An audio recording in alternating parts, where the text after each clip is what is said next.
All right, folks. Hope you guys are doing well. This video probably finds you on Wednesday or Tuesday night into Wednesday for Mod 2. I'm still going to post this in Period 5, but I see Period 5 tomorrow, so Tuesday. So you'll get to review this. If you find the video and watch it, great. If not, then you're fine. But for periods 2, 4, and 8, might be a good idea to check this out. So here we go. Just a couple things I wanted to mention that I didn't get to mention in class with Mod 2. And I think we talked pretty much about these first couple things in all the classes.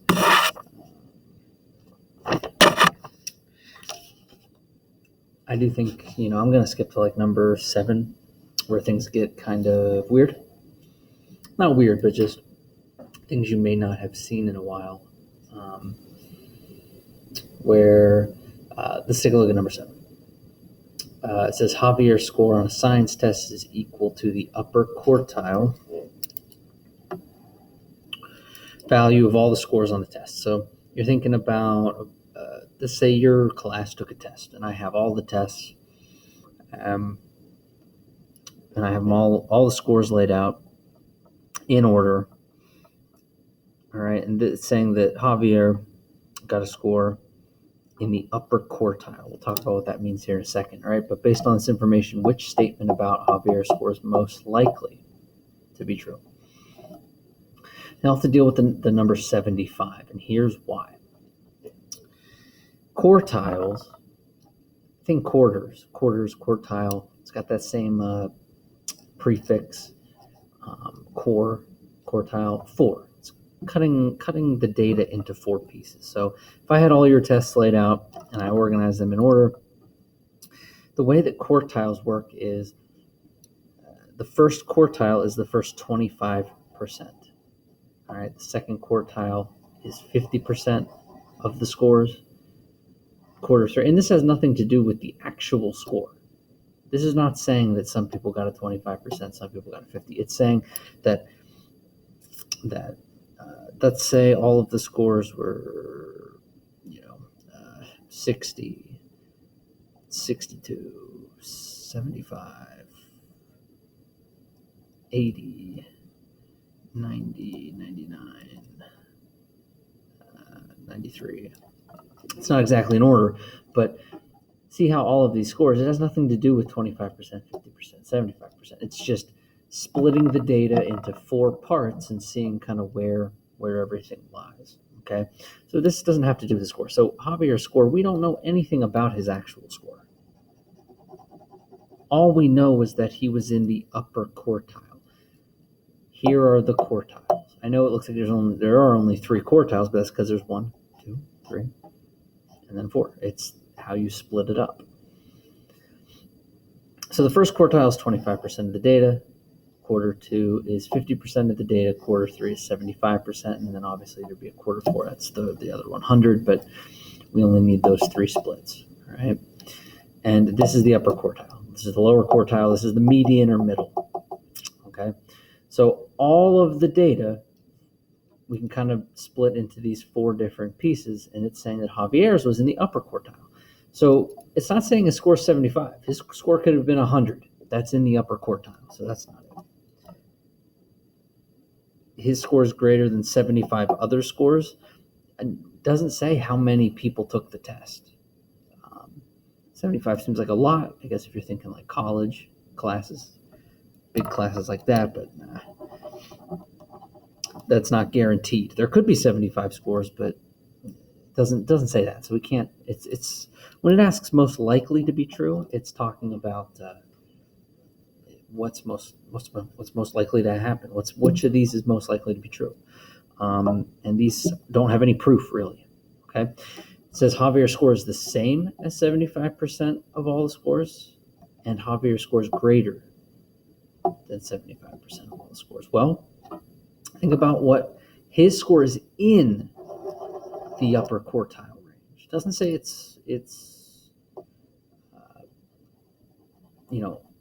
in the second quartile or the median or the middle. It's saying it's in the upper quartile. So it's above 70. So 75% of the class is down here. 25% is up here.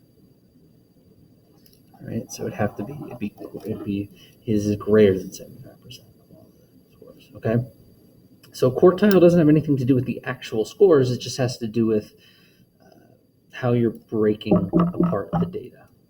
Okay, so that's something we really haven't dealt with, but definitely wanted to mention it. Right?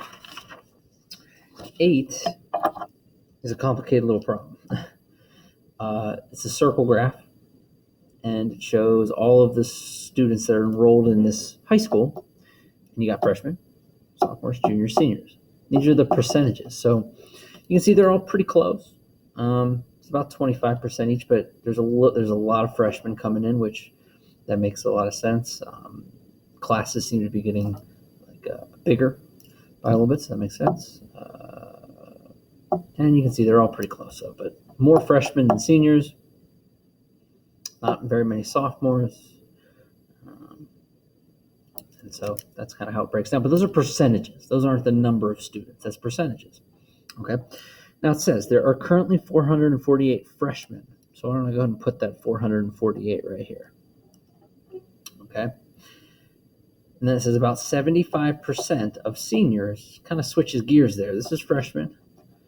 And then about 75% of seniors enrolled in the high school will attend college next year, which is most likely the number of seniors currently enrolled in the high school. So here's the thing.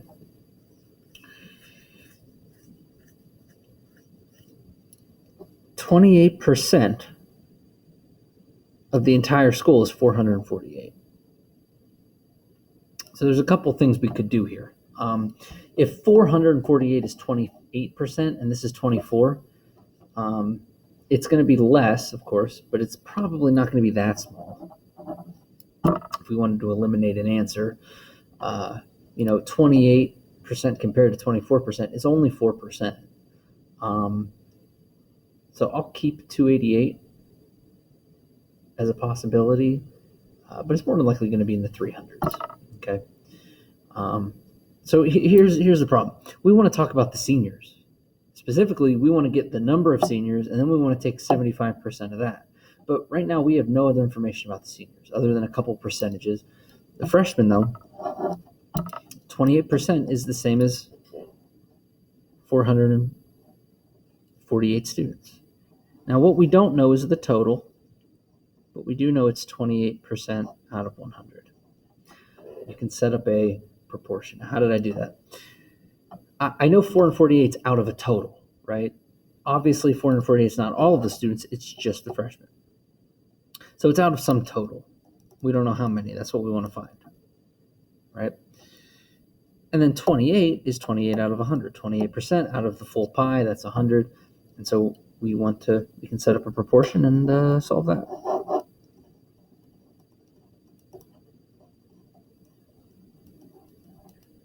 All right, divide by 28. The answer is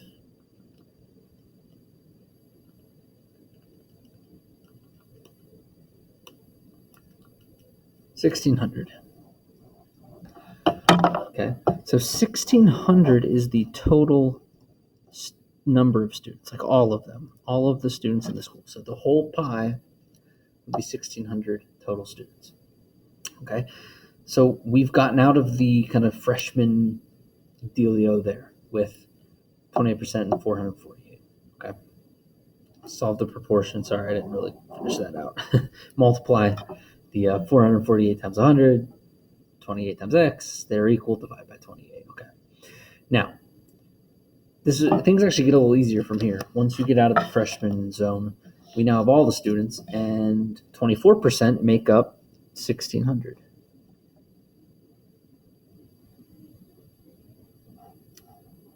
So all we have to do is take 1,600 times 24%.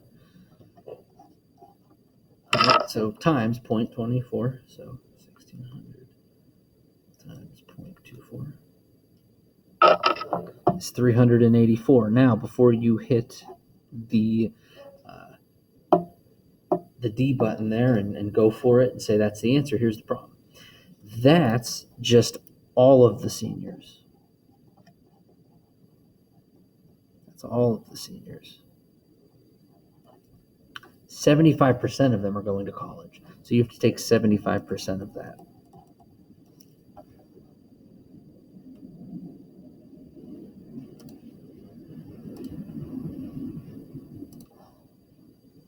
All right. Sorry, I thought somebody was going to come in my room there. That's why I paused it. So